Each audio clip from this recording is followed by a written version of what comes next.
Hi there, I am Michael Farren, and I have had the incredible privilege of being a part of this Jennie Riddle project since day one. I've had the privilege of producing and writing and being a part of this crazy dream that God has given Jennie. Her heart for this is absolutely amazing. It's contagious. I know everybody that came in contact with this project has been deeply stirred and deeply moved. And it has been truly, Jennie, our great privilege to be a part of it. In particular, the song that I got to be a part of on the record was a song called "Waking Up the Dawn," and it's the first track. And I remember as we got into writing it, Jennie kept saying "swampy." I want the song to sound swampy, and if you don't know what swampy means, you're just going to have to buy the album and listen to the song. But it did turn out very swampy. I love it. You know, it's got this great groove to it. But the song actually started with Riddle, Jennie's husband. He brought Psalm 57, and he said, "Hey, this would make a great song.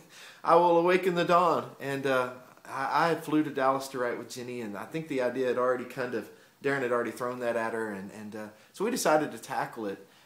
Waking Up the Dawn is not a title I probably would have just had tucked in my pocket, but it's this, this glaring, obvious statement right in the middle of Psalm 57. But what's interesting to me about Psalm 57 is actually the footnote that actually comes before the psalm even starts. And it says in the footnote of Psalm 57 that it is this song that was written by David as he was fleeing from Saul and hiding in a cave. And then he goes on to start the psalm, and he describes all of this oppression and all of this darkness and how his enemies were out to get him. I won't read all of it, but I do want to start. I want to read just a little bit of it. It gets down to about verse 6, and David says, "They spread a net for my feet. I was bowed down in distress. They dug a pit in my path, but they have fallen into it themselves. My heart, O God, is steadfast. My heart is steadfast. I will sing and make music. Awake, my soul, awake, harp and lyre. I will awaken the dawn. I will praise you, Lord, among the nations. I will sing of you among the peoples. For great is your love, reaching to the heavens. Your faithfulness reaches to the skies." Jennie and I craft the song. Jennie and I get to the end of it. We sing it through. And I know for me, the weight of what we have said starts to sink into my heart.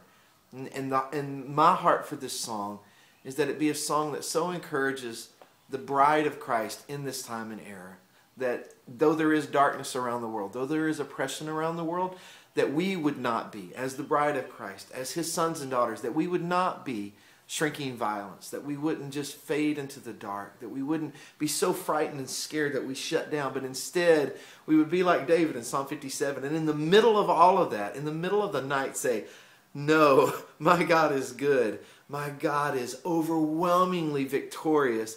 I will sing. I will make noise before the sun even comes up. The sun will find us making noise for our King."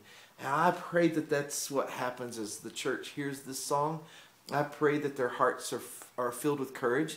I pray that their hearts are brave, that we are not in some great cosmic battle of good and evil. Our God has already won.